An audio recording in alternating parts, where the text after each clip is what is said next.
Hi, and welcome to the Product Science Podcast, where we're helping startup founders and product leaders build high-growth products, teams, and companies through real conversations with people who have tried it and aren't afraid to share lessons learned from their failures along the way. I'm your host, Holly Hester Riley, founder and CEO of H2R Product Science.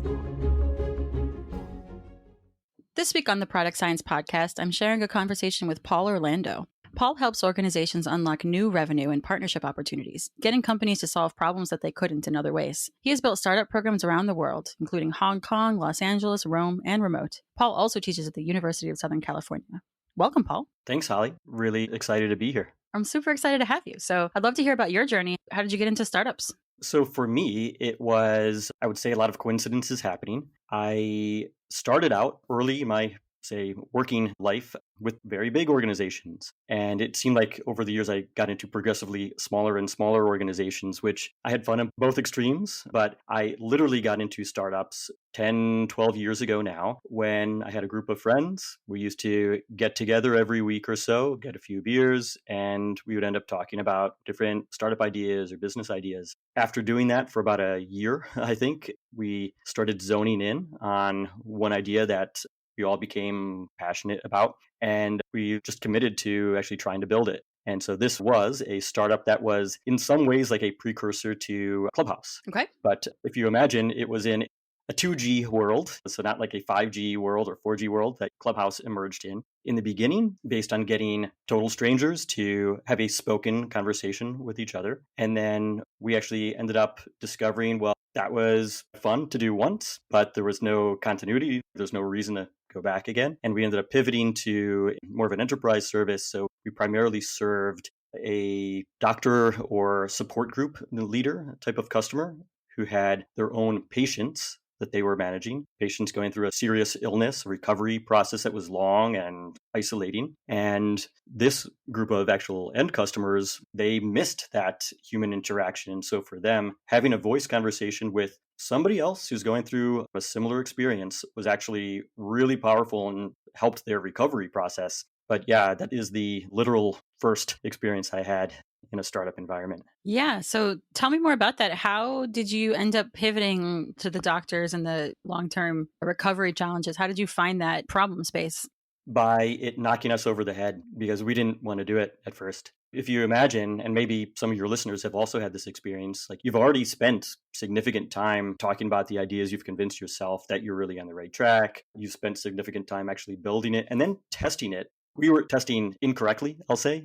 I only knew that afterwards, but all signs are pointing to, hey, we are correct. We just need to keep going forward. But a couple things happened, and maybe this kind of hits some of your listeners as well. So the first thing that happened, once we made that mass market consumer version of our old startup available, the metrics very quickly told us that we were on the wrong track. And the key metric there was a retention metric. So people would join, they would sign up, we could get signups, they would try it out, they would have a first conversation. The feedback was also very positive because we collected feedback. And I'll also say, just based on, say, a length of conversation metric, back then it was about 10 minutes. And if I think, hey, talking 10 minutes to a random stranger about some topic, that seems pretty good, but people would not come back. And once we started to dive into that, it became clear, hey, this was a fun thing to do once, maybe twice, but I'm not going to live on this service. I'm not going back every single day. And so it became clear that even if we could widen the top of the funnel and draw in 10 times more people, it's still like a very leaky bucket. We're losing people just as fast as they're coming in.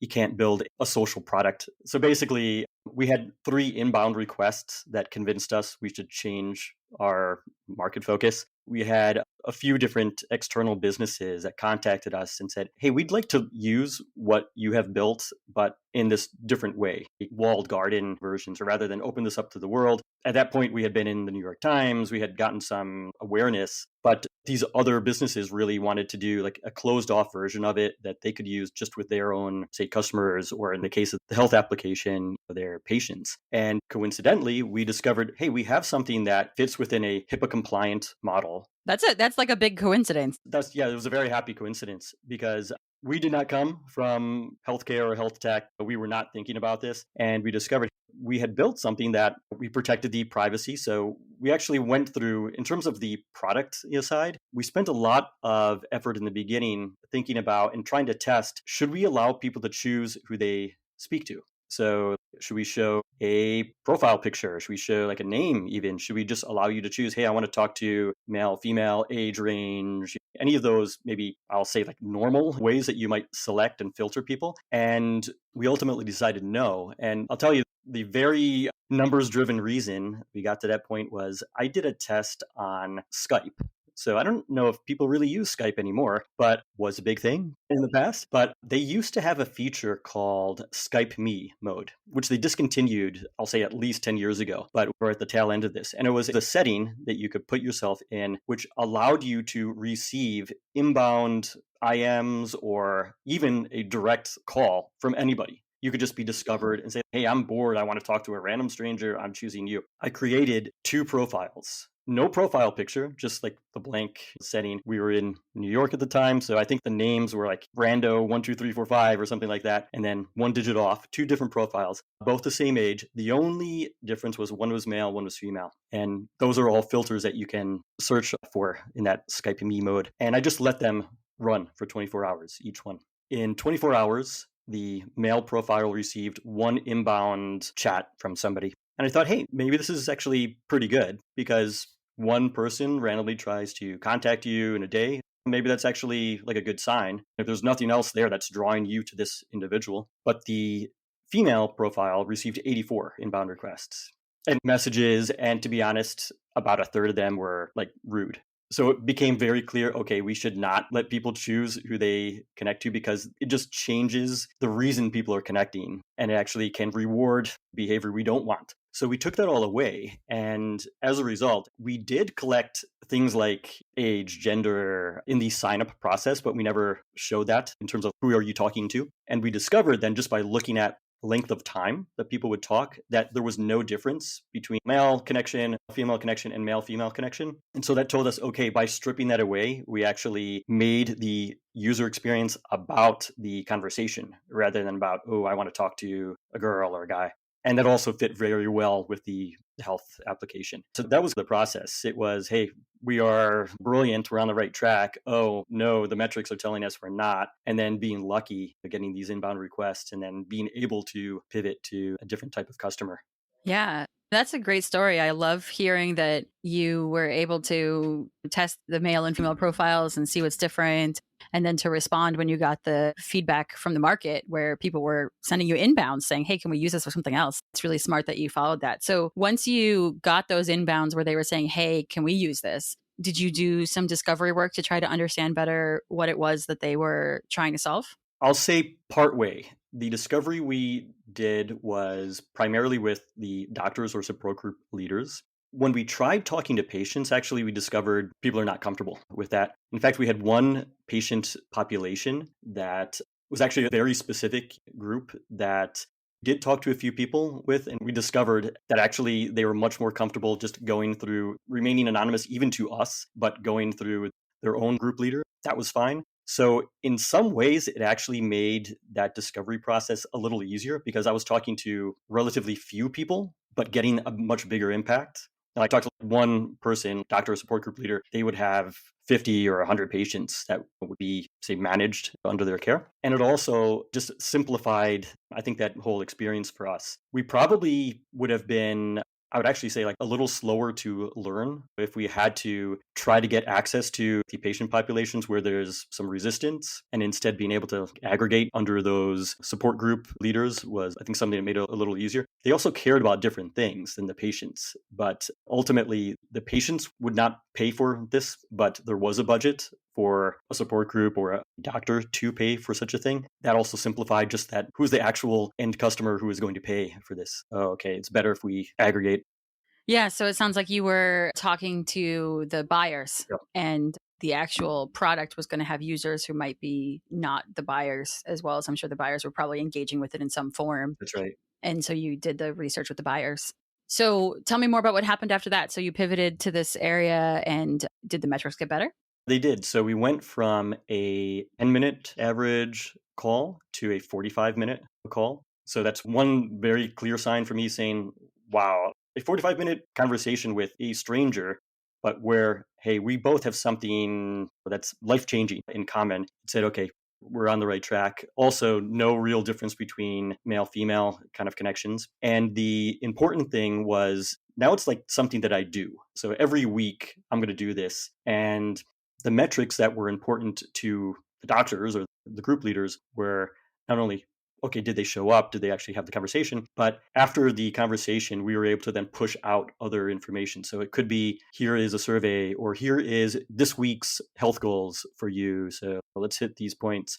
It was even thumbs up, thumbs down. How did you like talking to this other person? But changed the way that we had to be concerned, moving from mass market consumer, really about retention, and maybe the connections themselves are not as meaningful, to the other extreme, really long conversations with high retention, and where the goal is people are getting healthier over time. And we can track that. Did you show up the next week? Did you actually follow through on these health goals? Here's one more way for me to make sure that you see this information. It's easy for patients to get lost in that whole system. But I'd say it was that experience of going through that started to make me very interested in how startups or how founders figure things out, and often don't figure things out and run out of time. But it was that experience that led me to, I'd say, get more interested. So my recent kind of focus area is, how do you understand timing and hitting the market at the right time? And what are clues or drivers of good timing? How do you track such things? But it clued me into that. And especially we were talking about Clubhouse at the beginning of this, we're comparing it.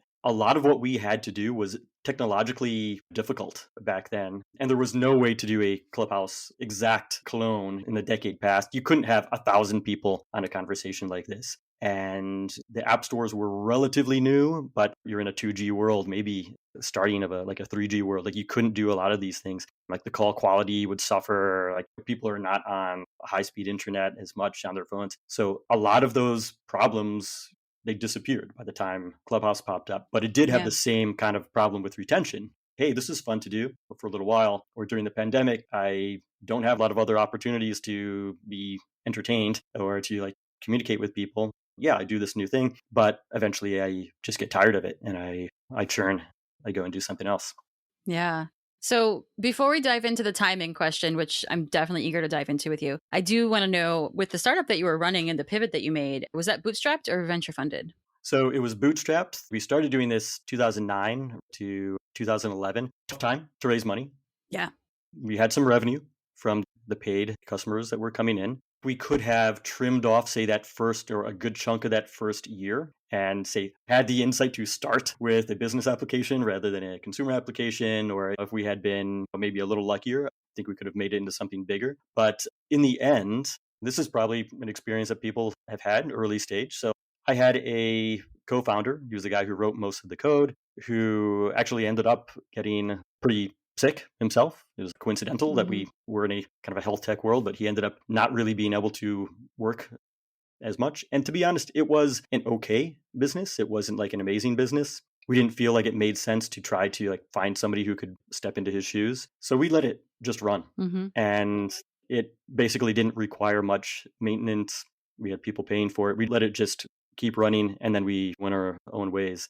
In a different funding climate, maybe things would have been different. Maybe it could have continued on, or we'd have had more runway to try to build something different for the more powerful, maybe for the health applications. But it just got me interested in how people figure things out. And I had a lot of other friends who were going through that same process. Yeah, so my next step out of that was I started running a founder roundtable series in New York. Okay. And I'd get 8 or 10 founders around the table. And in the beginning, before I met any of them, I thought, this is going to be module 1 to 10. This is going to be serious education. We're going to go through these steps.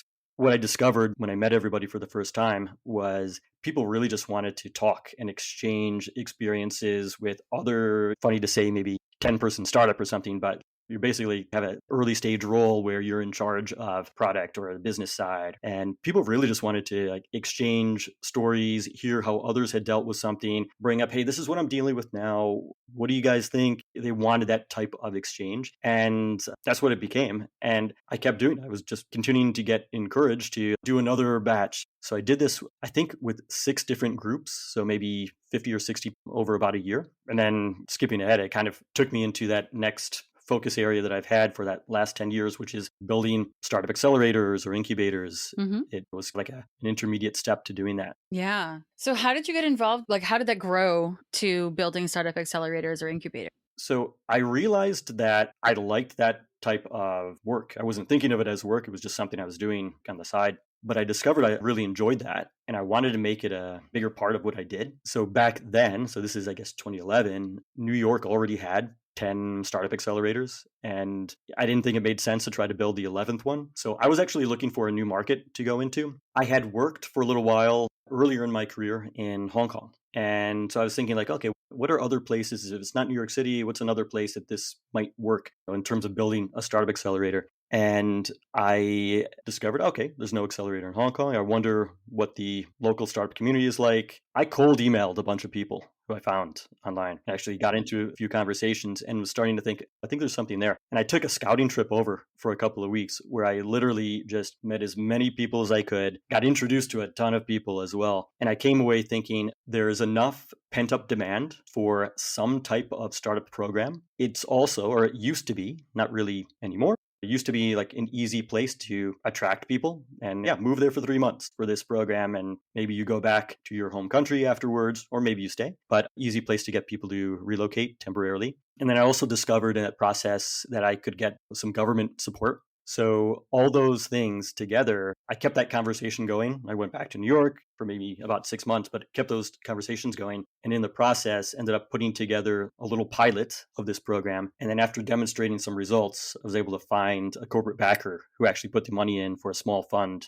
to do the investments of the actual funded accelerator program. So what kind of results did you show that convinced the corporation to put the money in? One, that I could attract people because I was able to get applications in. I did a demo day back then. You've met people when they entered. Now you see them later on when they're presenting what they have been doing, the results that they have. And for this specific backer, it was a company called Telerik. They made developer tools and also a specific set of tools for mobile app development. So we actually created a program that was themed around hybrid HTML5 mobile app development. And for them, it was partly, hey, I get this almost like market research into seeing what a bunch of early stage companies are doing with, are they actually choosing our tools or not? Because it wasn't like mandated that they had to use one set of developer tools, but I get access to these early stage companies to see how they work. I can watch them in more depth I ever would before. Might be more valuable than simply doing a marketing campaign and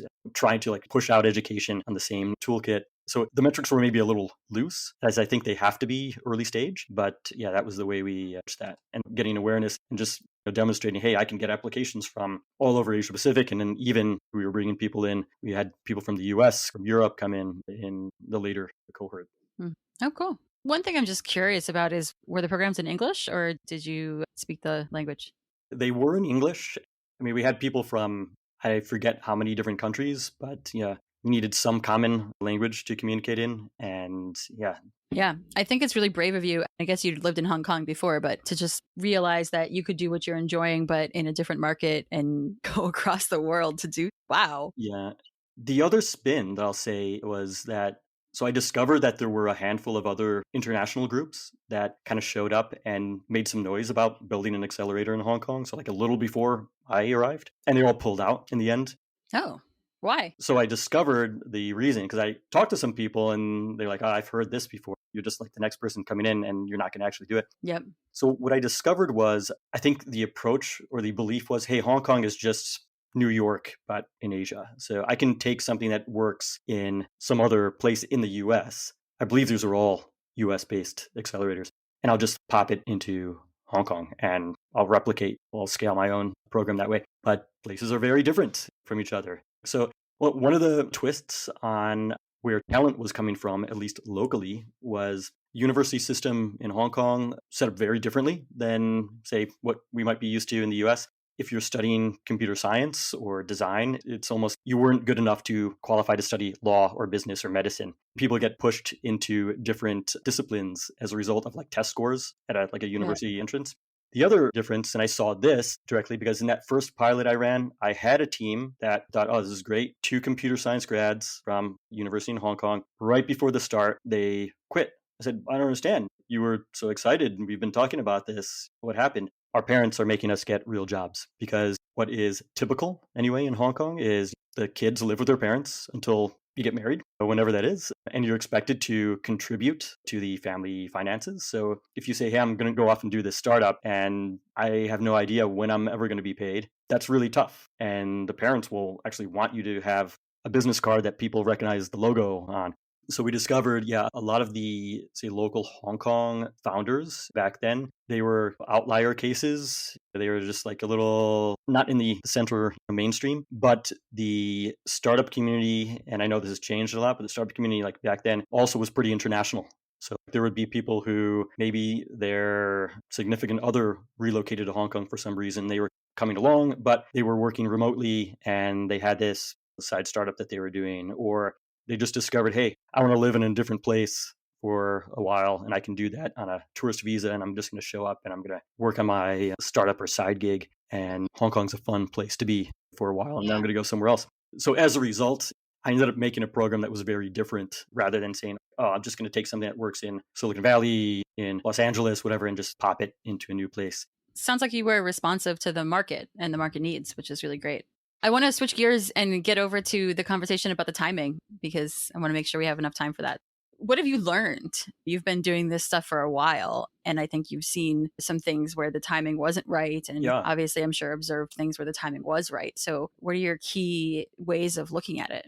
A few things. So this timing question that I feel, or the why now question that I feel like comes up a lot, certainly with early stage startups. If you are, say, pitching for investment, there's even like a famous kind of like template, and a why now slide is like one of those, say, 10 slides if you're doing a formal pitch. A lot of people talk about the importance of timing. And if you even go, like I've seen research where there was like a survey of, I think, 800 VCs and asking them about the most important qualities in successful and failed investments. And like timing is in like the top couple for both most successful and the failed. But at the same time, I haven't really seen anybody dive deeply into this topic. So what qualifies good timing? Like, how do I know if I have it? So I'm approaching this not because I just want anybody to look better and be able to like tell a story, but I actually think, okay, there's something here that we can understand a little more deeply. And it's not only maybe good when you're raising money, but it's just good strategy. You might decide to put resources behind different products at different times. The way I've been approaching this has been doing a few things. So I've been just doing a lot of research, a lot of reading, looking at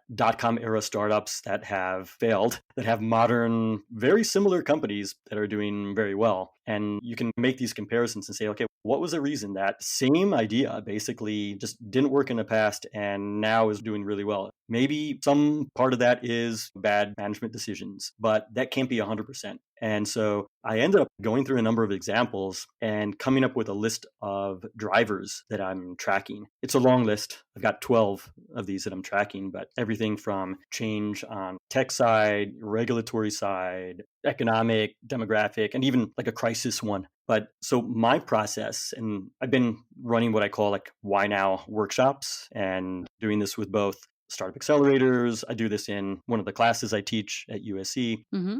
I'm started to do this now with later stage businesses that just have a larger product portfolio. They're just trying to understand, okay, where might we see more growth and how do we want to position ourselves as a result? But I go through this list of drivers with them. We come out and we pull out maybe the handful that are relevant in their situation. We then understand, how do these drivers work? So is there something maybe that's semi-predictable about this? So for example, on the tech side, this might be related to Moore's law. Maybe we can make some reasonable projections for how like a cost structure is going to change. The cost of storage space is declining at what rate, or people are getting access to higher speed bandwidth at what rate. We try to map out how these drivers are going to work in their situation. And then I do what I call a timing map that kind of puts together those drivers. We also look at previous failed examples or maybe partial successes, and then what's going on today. And out of that whole process, you end up having this deep kind of understanding of,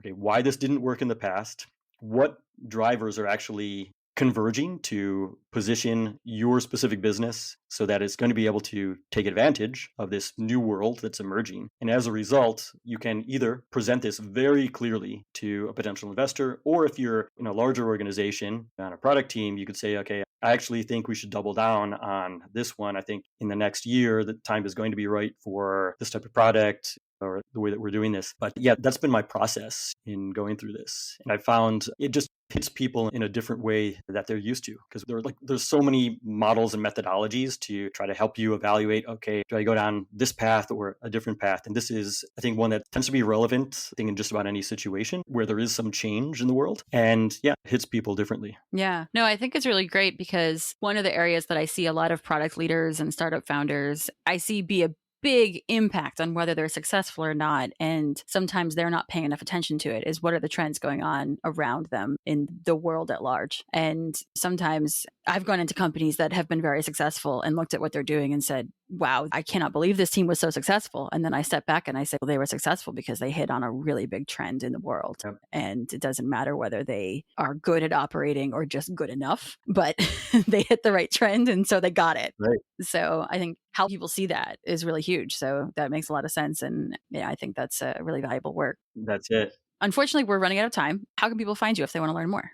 So you can look me up. You can find me on LinkedIn, on Twitter. My website is startupsunplugged.com. And that's where I've posted most of the writing on like why now or timing. So you could go there and you could read about drivers of timing, or you could see I put up a post of 50 examples of startup why now slides and other ways that people have looked at the timing internally and the way I make timing maps and run why now sessions. So you can check that out, startupsunplugged.com. Great. Thank you so much, Paul. It's been a pleasure talking to you today. Thank you. Thanks, Holly. It was great speaking with you as well. The Product Science Podcast is brought to you by H2R Product Science. We teach startup founders and product leaders how to use the product science method to discover the strongest product opportunities and lay the foundations for high-growth products, teams, and businesses. Learn more at h2rproductscience.com.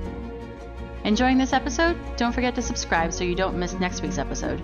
I also encourage you to visit us at productsciencepodcast.com to sign up for more information and resources from me and our guests. If you like the show, a rating and review would be greatly appreciated. Thank you.